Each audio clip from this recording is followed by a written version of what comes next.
എല്ലാവർക്കും ഈ വീഡിയോയിലേക്ക് സ്വാഗതം. അപ്പോൾ ഞങ്ങൾ ഇന്ന് വന്നിരിക്കുന്നത് ഞങ്ങളെ പറ്റിയുള്ള കുഞ്ഞു ഡീറ്റെയിൽസ് പറയാനാണ്. അപ്പോൾ ഈ വീഡിയോ ഞങ്ങൾ ഇന്ന് ഡെഡിക്കേറ്റ് ചെയ്യുന്നത് സ്നേഹ എന്ന് പറയുന്ന ഒരു ചേച്ചി ആദ്യം തൊട്ട് ഞങ്ങൾക്ക് കമൻറ്റിലും എല്ലാത്തിലും സപ്പോർട്ട് ചെയ്യുകയും എല്ലാം ചെയ്തായിരുന്നു. ആ സ്നേഹ എന്ന് പറയുന്ന ചേച്ചി ഞങ്ങളോട് കമൻറ്റിലൂടെ പേരെന്നാന്നും സ്ഥലം എവിടെയാണെന്നൊക്കെ ചോദിച്ചു. ഞങ്ങൾക്ക് ആരാണെന്നൊന്നും അറിയത്തില്ല. സ്നേഹ എന്ന് പറയുന്ന ചേച്ചി കമൻറ്റിലൂടെ പരിചയപ്പെട്ടതാണ്. അപ്പോൾ ആ ചേച്ചിക്ക് വേണ്ടി ഞങ്ങളുടെ ചെറിയൊരു ഷോർട്സ് ഞങ്ങൾ ഡെഡിക്കേറ്റ് ചെയ്യാണ്.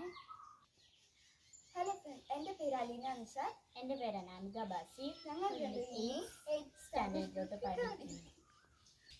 ഞങ്ങളുടെ സ്ഥലം വരുന്നത് ഇടുക്കി പഴയരിക്കണ എന്ന് പറയുന്ന സ്ഥലത്താണ്. കൃത്യമായി പറഞ്ഞാൽ ഇടുക്കി പഴയരിക്കണ വടക്കേത്തൊട്ടി. അപ്പോൾ ഞങ്ങൾ ഇന്ന് ഷെയർ ചെയ്യാൻ നോക്കുന്നത് കുറച്ച് സങ്കടവും സന്തോഷമുള്ള ഒരു കാര്യമായിട്ടാണ്. സങ്കടം എന്ന് പറഞ്ഞിട്ടുണ്ടെങ്കിൽ ഞങ്ങൾക്ക് സന്തോഷം എന്ന് പറഞ്ഞിട്ടുണ്ടെങ്കിൽ ഞങ്ങൾക്ക് ഒരുപാട് വ്യൂവേഴ്സ് കിട്ടുന്നുണ്ട്.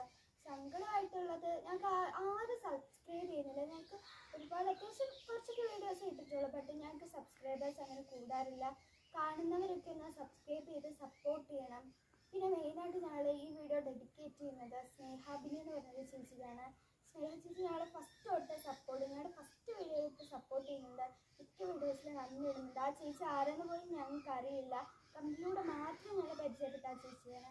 അപ്പോൾ സ്നേഹ ചേച്ചിക്ക് ഒരുപാട് സപ്പോർട്ടും ഒക്കെ നൽകിയതിന് ഒരുപാട് നന്ദിയുണ്ട് സ്നേഹ ചേച്ചി. അപ്പോൾ സ്നേഹ ചേച്ചി കമൻറ്റ് ഇട്ടിരുന്നു പവിഴമല്ലി എന്ന് പറഞ്ഞ ഡാൻസ് കളിച്ചിട്ടാണെന്ന്. ഞങ്ങൾക്കൊണ്ട് പറ്റുന്ന രീതിക്ക് ഞങ്ങൾ കളിച്ചിട്ടിട്ടുണ്ട്. എന്നാലും അത്ര പെർഫെക്റ്റ് അല്ലാന്ന് ഞങ്ങൾക്കും അറിയാം.